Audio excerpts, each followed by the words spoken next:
ప్రతిరోజు న్యూస్ లో enforcement directorate గురించి మనకి ఈ మధ్య కనిపిస్తూనే ఉంది. చాలా మందికి ఎన్ఫోర్స్మెంట్ డైరెక్టరేట్ ఎలా వచ్చింది, దాని పుట్టు పూర్వోత్తరాలు, దాని పరిధి తెలియదు. కానీ అసలు ఎన్ఫోర్స్మెంట్ డైరెక్టరేట్ ఏంటి, ఎన్ఫోర్స్మెంట్ డైరెక్టరేట్ ఎలా పుట్టిందో ఒకసారి చూద్దాం. మనకి స్వతంత్రం వచ్చిన కొత్తల్లో అంటే 1947లో ఫారెన్ ఎక్స్చేంజ్ రెగ్యులేషన్ యాక్ట్ అని ఒక యాక్ట్ వచ్చింది. ఫారెన్ నుంచి వచ్చే ఈ మనీ ఉంటాయి కదా, దానికి సంబంధించిన లావాదేవీల్లో అవకతవకలు జరగకుండా ఆపడానికి ఈ చట్టం అన్నమాట.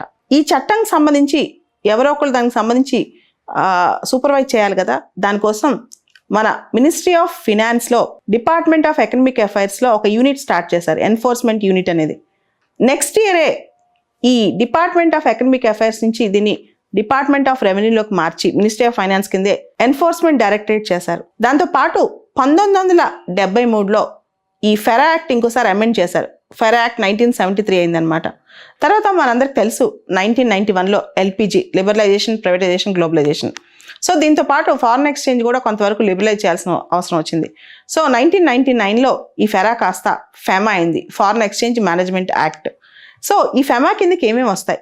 బేసికల్గా ఫారెన్ ఎక్స్చేంజ్ రెగ్యులేషన్ సంబంధించిన అంశాలు, మనీ లాండరింగ్ సంబంధించిన అంశాలు, అంటే ఆర్థిక పరమైన అవకతవకలు, ఆర్థిక పరంగా పెద్ద పెద్ద నేరాలు, ఇవన్నీ కూడా ఎన్ఫోర్స్మెంట్ డైరెక్టరేట్లోకి వస్తాయన్నమాట. మనం చూస్తే ఏ డొమైన్కి ఆ డొమైన్ ఎక్స్పర్టైజ్. ఉదాహరణకి టెర్రరిజం తీసుకోండి, దానికి టాప్ మోస్ట్ సంస్థ ఏంటి భారతదేశంలో? ఎన్ఐఏ.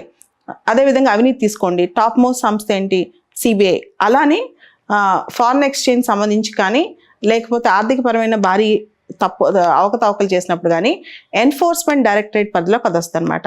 చాలా సందర్భాల్లో ఐటీ డిపార్ట్మెంట్, ఎన్ఫోర్స్మెంట్ డైరెక్టరేట్, ఈ రెండు కూడా మినిస్ట్రీ ఆఫ్ ఫైనాన్స్ కింద పనిచేస్తే, ఈ రెండు కూడా చాలాసార్లు కోఆర్డినేట్ చేస్తూ పనిచేస్తాయి. కారణం ఏంటంటే ఎవరైతే ఇన్కమ్ ట్యాక్స్ ఎక్కువ మొత్తంలో ఎగ్గొట్టారో వాళ్ళే ఆర్థికపరమైన అవకతవకలు కూడా చేస్తూ ఉంటారు. జనరల్గా మనీ లాండరింగ్ అనే కాన్సెప్ట్ అంతా కూడా, అంటే ఫారెన్ ఎక్స్చేంజ్ రెగ్యులేషన్ కానీ, prevention of money laundering act కానీ, ఫిజిటివ్ ఎకనామిక్ అఫెండర్స్ యాక్ట్ కానీ, ఇటువంటి చట్టాలన్నీ కూడా మనం చూస్తే ఎన్ఫోర్స్మెంట్ డైరెక్టరేట్ పరిధిలోకి వస్తాయి. ఎవరైతే భారీ మొత్తంలో బ్లాక్ మనీ కూడబెడతారో, ఎవరైతే పన్ను ఎగబెడతారో, ఎవరైతే ఆర్థికపరమైన పెద్ద పెద్ద నేరాలు చేసి ఆ డబ్బుల్ని నల్లధనం నుంచి తెల్లధనానికి మార్చాలనుకుంటారో, మనందరికీ తెలుసు మనీ లాండరింగ్ అంటే ఇల్లీగల్ మనీ లేదా బ్లాక్ మనీని హవాలా ద్వారా, స్మర్ఫింగ్ ద్వారా, ఇతర షెల్ కంపెనీస్ ద్వారా, లేకపోతే రౌండ్ ట్రిప్పింగ్ ద్వారా బ్లాక్ మనీని వైట్ మనీగా మార్చడానికి ట్రై చేయటం. ఇవన్నీ కూడా ఎన్ఫోర్స్మెంట్ డైరెక్టరేట్ పరిధిలోకి వస్తాయన్నమాట. చాలాసార్లు ఈ కోఆర్డినేషన్ కూడా మనకి ఒకదాని నుంచి ఒకదానికి వెళ్తూ ఉంటుంది. నీరవ్ మోడీ కేసు, అదేవిధంగా గాంధీ కుటుంబం సంబంధించి National Herald case, IAS officer Pooja Singhal case, Jharkhand IAS officer, తర్వాత వెస్ట్ బెంగాల్కి సంబంధించి Partha Chatterjee SSC recruitment case, తర్వాత ఢిల్లీ ఎమ్మెల్యే సత్యేంద్ర జైన్ కేసు, ఇవన్నీ కూడా ఈడీ పరిధిలోకి వచ్చాయి. ఇవన్నీ ఈడీ బెటర్గా మనం చెప్పాలంటే ఇట్స్ మల్టీ డిసిప్లినరీ ఆర్గనైజేషన్.